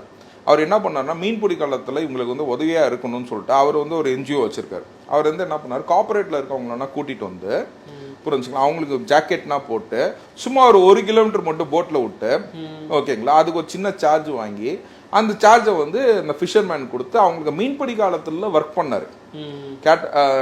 அந்த கேட்டமரன் ரைடுன்னு சொல்லிட்டு அது it has become very famous. புரிஞ்சுங்களா, இன்னைக்கு வந்து பார்த்தீங்கன்னா எல்லா ஷீஷோர்லேருந்து அது இன்னைக்கு வந்து மீனவர்கள் வந்து ஆல்டர்னேட்டிவ் தொழிலாக அதை பார்க்குறாங்க. மக்கள் வந்து கடலில் போய் ரீச் பண்ணணும்னு நினைக்கிறாங்க. அப்படிங்கும்போது ஃபிஷர்மேனுக்கு ஃபிஷரி மினிஸ்டராக இருக்கிறவங்க வந்து ஃபிஷர்மேனுக்கு உதவியாக இருக்கிற மாதிரி இந்த மாதிரி ஆலோசனை வாட்டர் பாடியெல்லாம் யூஸ் பண்ணி டிரான்ஸ்போர்ட்டேஷனாகவும் நீங்கள் கண்டினியூ பண்ணலாம். சரிங்களா, வாட்டர் பாடியெல்லாம் யூஸ் பண்ணி ஒரு ரெக்ரியேஷன் சென்டராகவும் டூரிசம் போர்டோட கனெக்ட் பண்ணி நீங்கள் பண்ணலாம். சரிங்களா, இந்த மாதிரிலாம் பண்ணீங்க அப்படின்னா ஃபிஷர்மேன்ஸ்க்கும் வந்து உதவியாக இருக்கும் அப்படின்றது நம்ம அமைச்சர் அண்ணன் ஸ்ரீநாத்துக்கு என்னோட பணிமான வேண்டுகோள். நீங்கள் இந்த மாதிரி சொல்லிட்டு இருந்தீங்கன்னா இன்னொன்று நான் பார்த்தேன், ஸ்வீடன், நார்வே, இந்த மாதிரி ஸ்காண்டினேவியன் கண்ட்ரீஸில் வந்து பார்த்தீங்கன்னா இது வந்து நம்ம சிஎம் சாருக்கு என்னோட ஸ்மால் ரெக்வஸ்ட். ஓகேங்களா, அங்கே வந்து பார்த்தீங்கன்னா அங்கே வந்து இந்த இப்போ ரஷ்யாவிலேருந்து அவங்களுக்கு ஆயில் வராமல் போனப்ப because Europe is depend fully on Russia தான். இப்போ என்ன பண்ணுறாங்க, இந்த ஸ்காண்டினேவியன் கண்ட்ரீஸில் they are using the garbage to make it as a electricity, to generate electricity generate பண்ணுறதுக்கு கார்பேஜ் குப்பைகளை வச்சு வந்து ஜென்ரேட் பண்ணுற மாதிரி. இப்போ அந்த மாதிரி குப்பைகளை வச்சு ஜென்ரேட் பண்ண ஆரம்பிச்சதுனால என்ன ஆயிடுச்சுன்னு கேட்டிங்கன்னா, அந்த ஸ்காண்டினேவியன் கண்ட்ரீஸில் குப்பையே இல்லாமல் போயிடுச்சான். அந்த குடோன்ல எல்லாம் போயிடும், குப்பையே இல்ல. இப்ப குப்பை இல்லாதனால என்ன பண்றாங்கன்னா பக்கத்து நாட்டுல இருந்து குப்பை வாங்குறாங்களாம். நம்ம ஊர்ல அவ்வளவு குப்பை இருக்கு. ஓகேங்களா, நிறைய பேர் வந்து நம்ம ஆளுங்களே வந்து கேவலமான ஐடியாஸ்னா கொடுக்குறாங்க. இது ஒரு நல்ல ஒரு சயின்ஸ் ஸ்டூடெண்ட் கேட்டு எனக்கு தெரிஞ்சது வந்து நான் பார்த்ததை தான் நான் சொல்றேன். ஓகேங்களா, ஸ்காண்டினேவியன் கண்ட்ரீஸ்ல I am not a science student. Scandinavian கண்ட்ரீஸில் they're buying garbage from other கண்ட்ரீஸ்னு சொல்லி போட்டிருந்தாங்க. It is a very shocking news to me to generate electricity அப்படின்னு போட்டிருக்காங்க. ஸோ எலக்ட்ரிசிட்டி ஜென்ரேட் பண்ணுறதுக்கு இந்த கார்பேஜ் மேனேஜ்மெண்ட்டும் ஒரு டூலாக இருக்கும் அப்படின்னா அது என்னென்ன பர்சன்ஸ்னு கேட்டு அந்த தொழில்நுட்பம் உள்ள ஆட்களை நீங்கள் வெல்கம் பண்ணீங்க அப்படின்னா நம்ம வந்து குப்பையை நம்ம மார்ஷ்லாண்ட் எல்லாத்தையும் பள்ளிக்கரணையில் இருக்க மார்ஷ்லாண்ட் எல்லாம் குப்பை மேடுகளாக மாற்றி வைத்திருக்கார்கள் ப்ரீவியஸ் அரசு. அந்த அரசு எல்லாமே நீங்கள் சேஞ்ச் பண்ணி வந்து பார்த்தீங்கன்னா அது வந்து எல்லாமே வந்து பார்த்தீங்கன்னா வந்து ஒரு எலக்ட்ரிசிட்டி ஜென்ரேட்டிங் ரா மெட்டீரியலாக மாறுச்சு அப்படின்னா நம்ம நாட்டில் குப்பையே இருக்காது. அப்படின்றதுனால அந்த யோசனைகளை கரெக்டான எனக்கு சரியா யோசனை தெரியாது. நான் வந்து ஓகே எனக்கு தெரியல, நான் கேள்விப்பட்டதை சொல்றேன். இது கரெக்டா இருந்துச்சுன்னா தயவு செய்து செய்யுங்க அப்படின்றது. ஏன்னா எனக்கு தெரிஞ்சு நானும் ஒரு அசம்ஷன் செக் பண்ணேன். அது எல்லாம் மற்ற கண்ட்ரீஸ்லாம் பண்ணிட்டு இருக்காங்கன்னு தெரிஞ்சோன்னா அதில் ஒரு மேலே எக்ஸ்பென்சஸ் கூட இருக்கலாம் நம்ம கண்ட்ரியில் பண்ணாமல் இருக்கிறதுக்கு. என்ன I don't know what is it புரிஞ்சுக்கலாம். அதையும் நம்ம ட்ரை பண்ணி பார்த்தோம்னா ஒன் சைடு நமக்கு குப்பையும் குறையும், இன்னொரு சைடு எலக்ட்ரிசிட்டியும் கிடைக்கும். ஸோ ஆல்டர்னேட் இப்போ எங்கள் கேசஸில் பொறுத்த வரைக்கும் பார்த்தீங்கன்னா ஆல்டர்னேட் டிஸ்பியூட்ஸும் ஓகேங்களா. இப்போ ஆல்டர்னேட் டிஸ்பியூட்ஸ் ரெசல்யூஷன் ஏடிஆர்னு சொல்லுவோம். கோர்ட்டில் வந்து கேஸ் நடத்துறதுக்கு பதிலாக நீங்கள் உட்காந்து பேசி தீருங்க, மீடியேஷனு, நீங்கள் ஆர்பிட்ரேஷன் போங்க, இன்னொருத்தர் அப்பாயின்ட் பண்ணுறோம், அவர் உங்கள் ரெண்டு பேர்த்தையும் வந்து இது பண்ணுவார் அப்படின்னு சொல்லிட்டு அந்த மாதிரி வந்து ஆல்டர்னேட்டாக வந்து பார்த்தீங்கன்னா we have some resolution forums, conciliation போங்க, ஒத்துமையாக இருங்க அப்படின்னு சொல்லிட்டு அந்த மாதிரி செய்வோம். அதே மாதிரி வந்து பார்த்தீங்கன்னா இது ஆல்டர்னேட்டாக வந்து பார்த்தீங்கன்னா எலக்ட்ரிசிட்டி ஜென்ரேட் பண்ண முடியும். And garbage also will be down. ஏன்னா இன்னைக்கு குப்பைகள் தான் வந்து நமக்கு தமிழ்நாட்டுக்கு ஒரு பெரிய கேடு. எல்லா இடத்துலையும் குப்பைகள் அழிக்க முடியாமல் நம்ம கஷ்டப்படுறோம். அந்த குப்பைகள்னா நம்ம ரா மெட்டீரியலாக யூஸ் பண்ண முடிஞ்சிச்சு அப்படின்னா it will be a good it will be a green evolution again. ஓகேங்களா, பசுமை எவல்யூஷன் டு ஜென்ரேட் எலக்ட்ரிசிட்டியா இருக்கும். ஆமா, அந்த மாதிரி clean Tamil Nadu, green Tamil Nadu, clean Tamil Nadu ஆயிரும். புரிஞ்சுங்களா. So let us work on that. அது என்ன கரெக்டான வந்து டாக்டரேட் படித்தவங்க எல்லாம் சயின்டிஸ்ட் எல்லாம் இருக்காங்க அவங்கள்ட்ட ஏன்னா அவங்க அதெல்லாம் பெரிய லெவலில் பண்ண வேண்டியது. அவங்கள்ட்டனா வந்து டிஸ்கஸ் பண்ணுங்க. முன்னாள் அமைச்சர்கள்ட்ட கேட்டு அடையாங்க நீங்க வேற நல்லா பேசிட்டு இருக்கும் போது வந்து பாத்தீங்கன்னா அதை தான் நான் சொல்லிட்டேன், நீங்க கன்சல்ட் பண்ணி செய்யுங்க அப்படின்னு சொல்லிட்டு உங்க சேனல் வழியா நான் கேட்டுக்கிறேன். சார் கடைசியா ஒரு கேள்வி என்னன்னா, இப்போ நடக்கிற குற்ற சம்பவங்களுக்கு பின்னாடி இப்போ தாவைக்க அரசை வந்து கெட்டதா மக்கள் மத்தியில் காட்டணும் அப்படின்றதுக்காண்டி திமுக அரசு பலவிதமான யுக்திகளை கையாளுறாங்க. கரண்ட் நிப்பாட்டுறது, ஆட்களை விட்டு இந்த அதிகாரிகளை வந்து கரண்ட் நிப்பாட்ட சொல்றது, தனிமைப்பை கட் பண்ணி வருது, இது மாதிரி மோசம் சோசியல் மீடியாவில் வருது. அது எந்த அளவுக்கு உண்மையாக இருக்க வாய்ப்பு இருக்குமா? இல்லை, அது ஆக்சுவலாக வந்து பார்த்தீங்கன்னா நான் வந்து இது உண்மையாக இருக்கிறதுக்கு நிறைய % வாய்ப்புகள் இருக்கு. அதாவது நான் சொல்லலை, ஏன்னா ஒரு வாரத்தில் அவ்வளோ குற்றங்கள் நடந்து இல்லை, நான் சொல்லலைங்க. 1977 எம்ஜிஆர் அவர்கள் ஆட்சியை பொறுப்பேற்ற உடனே பார்த்தீங்கன்னா 6 மாத காலத்துக்கு இந்த பிரச்சனைகள் தான் இருந்துச்சு. புரிஞ்சுங்களா. அப்போ வந்து ஏன்னா அப்போ இருந்து தொழிற்சங்கம் வந்து ஃபுல்லாக திமுக கையில் தான் இருந்துச்சு. அதனால பஸ் ஸ்ட்ரைக்கை பண்ணியிருக்காங்க. புரிஞ்சுங்களா. அப்போனா வந்து வீட்டை ரொம்ப இந்த தண்ணி பைப்பே ரொம்ப நிறைய வீட்டு கிடையாது. அதனால வந்து அந்த பிரச்சனைனா இல்லாமல் போச்சு. கரண்ட்டும் வந்து பார்த்தீங்கன்னா கட் ஆச்சுன்னா ஒன்றும் பெருசாக தெரியாது. ஆனால் அதையும் செஞ்சுருக்காங்க அந்த காலத்துலேயும். புரிஞ்சுங்களா.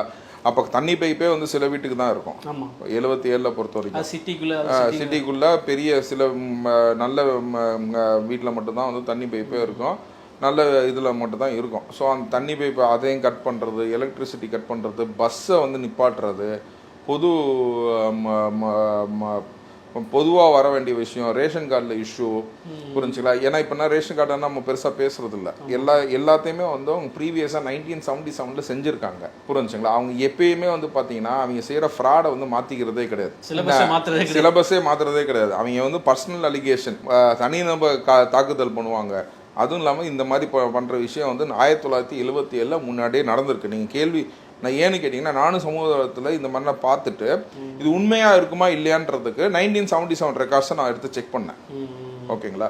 செக் பண்ணும் போது வந்து பார்த்தீங்கன்னா 1977 எனக்கு பஸ்ஸாக நிப்பாட்டியிருக்காங்க, இதெல்லாம் பண்ணியிருக்காங்க, எல்லாம் வேலைக்குலாம் சரியாக யாரும் போய் சேர முடியல. அந்த மாதிரி ஒரு கஷ்டமான சூழ்நிலையை மக்களுக்கு வந்து ஒரு 6 மாதம் நடத்தியிருக்காங்க. அதுக்கப்புறம் தான் வந்து பார்த்தீங்கன்னா அண்ணா தொழிற்சங்கம்னு ஒன்று ஆரம்பிச்சு இன்னைக்கு வந்து அதுக்கப்புறம் எம்ஜிஆர் வந்து கொஞ்சம் ஸ்டடி பண்ணியிருக்காரு. புரிஞ்சுங்களா. எம்ஜிஆருக்குமே இந்த கஷ்டம் வந்திருக்கு. இன்னைக்கு அதே மாதிரி வந்து பார்த்தீங்கன்னா நம்ம சிஎம் விஜய்க்கும் அந்த கஷ்டம் கண்டிப்பாக கொடுப்பாங்க. இன்னைக்கு நேற்று தான் வந்து தொழிற்சங்கத்தில் இருந்துனா வந்து பார்த்துட்டு போயிருக்காங்க. அப்படிங்கும்போது தொழிற்சங்கத்தை ஸ்ட்ராங் பண்ணுங்க, தொழிலாளிகள் அந்த சைடில் இருக்கவங்கன்னா நீங்கள் டெவலப் பண்ணி திரும்ப நம்ம ஸ்டடி பண்ணுறதுக்கு வி ரெக்வயர் சம் டைம்.